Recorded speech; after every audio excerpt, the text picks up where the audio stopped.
స్వర్గీయ ఎన్టీ రామారావు గారి 101వ జయంతి,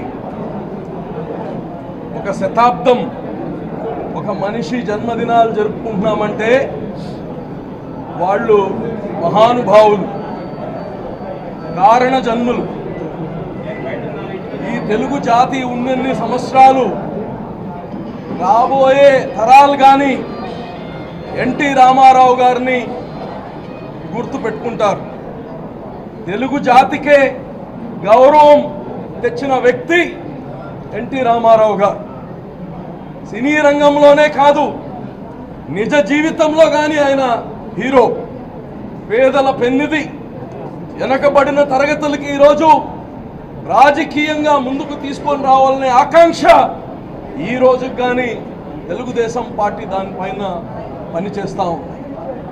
ఈరోజు తెలుగుదేశం పార్టీలో రాష్ట్రం మొత్తం కానీ అన్న ఎన్టీఆర్ గారి జన్మదినం ఒక పండగలాగా చేసుకుంటున్నారు. ఏదేమైనా ఎన్టీఆర్ గారి లాగా మరో వ్యక్తి రావడం జరగదు. ఒక సినీ రంగం నుంచి ఏదో రంగులు పూసుకుంటారు, తెరలపైన నాటకాలు చేస్తారు, రాజకీయం ఏం తెలుసు వీళ్ళకని చెప్పుకున్నారు. అయితే సంక్షేమం అనే దానికి ఈ భారతదేశంలో పునాది వేసిన వ్యక్తి. ఒక మనిషి జన్మ తీసుకున్న తర్వాత కనీస హ్యూమన్ రైట్స్ ఉండాలి, హ్యూమన్ ఫండమెంటల్స్ అవసరం. భోజనం ఉండాలి, ఆహారం ఉండాలి, నీడ ఉండాలి, ఒక బట్టలు ఉండాలి. ఇది కనీస హ్యూమన్ డిగ్నిటీ.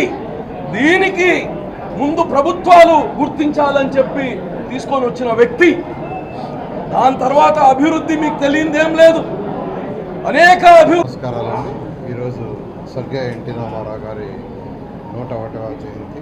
ఈరోజు రాష్ట్రం మొత్తం ఎంతో ఘనంగా దీన్ని జరుపుకుంటున్నారు. ఎలక్షన్ కోడ్ ఉండటం వల్ల బయట జరపలేక అందరూ పార్టీ ఆఫీసులోనే జరుపుకోవడం జరుగుతుంది. మీ అందరికీ తెలుసు, ఎన్టీ రామారావు గారు అటు సినీ రంగంలోనే కాకుండా రాజకీయ రంగంలో విప్లవాత్మకమైన మార్పులు తీసుకురావడం, పేదలు నిరుపేదల కోసం ఆయన ఎంతో సేవ చేశారు. కూడు గుడ్డ నీడ అనేవి ప్రతి మనిషికి, ఈ భూమి మీద ఉన్న ప్రతి ఒక్కరికి మినిమం ఉండాలనే దాంతో ఆ రోజు జనతా వస్త్రాలు కావచ్చు, ₹2 కిలో బియ్యం కావచ్చు, లేదా ఇల్లు, ప్రతి పేదవాడికి ఇల్లు ఉండాలనే కార్యక్రమాలు తీసుకురావడం.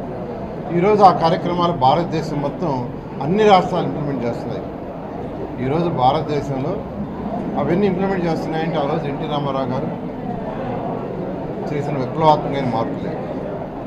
అంతేకాకుండా విద్యార్థుల చదువుల కోసం రెసిడెన్షియల్ కళాశాలను ప్రారంభించింది ఎన్టీ రామారావు గారు. మహిళలకి ఆస్తిలో సగం హక్కు క్రియేట్ చేసింది వారే. అదేవిధంగా లోకల్ బాడీ ఎలక్షన్స్లో రిజర్వేషన్స్ తీసుకొచ్చింది కూడా ఎన్టీ రామారావు గారు. ఇలాగ అనేక సంస్కరణలు చేశారు. ఆ సంస్కరణలు తెలుగుదేశం పార్టీ ఈరోజు కూడా మాజీ ముఖ్యమంత్రులు నారా చంద్రబాబు నాయుడు గారి ఆధ్వర్యంలో 14 సంవత్సరాలు ఇంప్లిమెంట్ చేయడం జరిగింది.